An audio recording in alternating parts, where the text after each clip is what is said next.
Малку историја.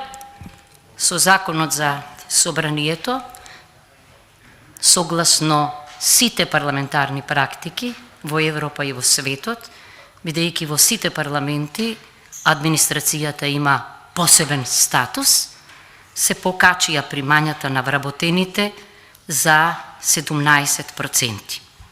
Зошто го предлагаме ова зголемување? Прво, веќе реков, за да се европеизираме, бидејќи во извештајот пишува дека се потребни реформи во администрацијата, ако сите парламенти во Европа, особено во Европската Унија, имаат посебен статус на парламентарната администрација, би сакала и нашата да го ужива тој статус. Зошто да го ужива тој статус?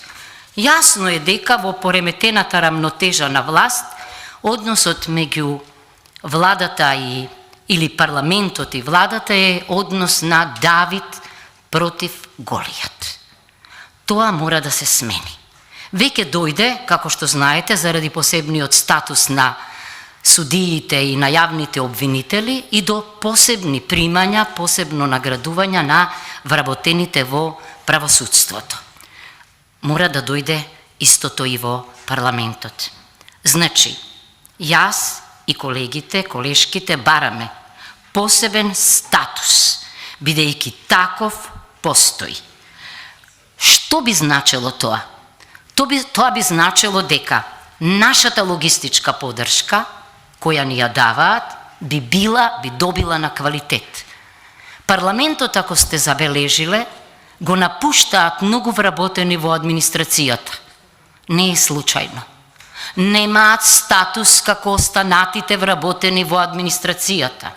Немаат можност за усовршување, немаат можност за тренинг, немаат можност за поинакво работно време. Сето тоа мора да се смени. Дури си дозволивме парламентарниот институт, кој подготвува извонредни студии за нас, да биде финансиран од странска организација. Сега веќе не е така, но и него го напуштаат најквалитетните кадри. Видете, 2 години се доволен период за да сватам дека кога ја нема асистенката со која соработувам Симона, јас сум хендикепирана. Тоа се однесува на сите пратеници. Погледнете во колку комисии седат асистентите. Ајде да ве прашам, ако причината за зголемувањето на платите во Министерството за финансии беше зголемениот ангажман околу буџетот, каков ли е ангажманот на вработената администрација овде кога зборуваме за буџетот? Улогата на буџетската канцеларија, анализите што ги добиваме, анализите во секоја од комисиите за буџетите.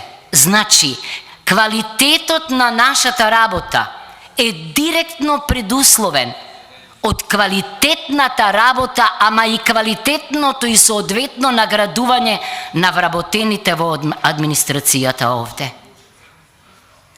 Кој ако не ние би требало да предложи покачување на нивните плати? Тоа значи дека ние всушност себе си се штитиме, бидејќи нивниот подобар статус и нивното подобро наградување директно ќе се одрази на квалитетот на работата. Да подсетам и нешто друго, зошто јас и колегите се одлучивме да предложиме ваков амандман. Ние сме единствениот парламент во Европа чија администрација нема синдикат, па нема кој да ја брани од нас. Тогаш, значи, ние, бранејќи ја неа, го браниме дигнитетот и интегритетот на овој парламент. Сега не можам да не кажам нешто од каде ја добив инспирацијата. Интересно, но иако е непознат феномен, овде се случи. Се е суи генерис. Пазете, не министерот за финанси, не заменик министерот за финанси, туку група пратеници предложиле при донесувањето на законот за буџетите, зголемување на платите на вработените во Министерството за финансии. Па од каде ја знаат тие работата на вработените во Министерството за финансии? Ама сигурно ја знаат работата на вработените овде. Згора не можам да не кажам. За сите вработени во сите министерства из закон важи.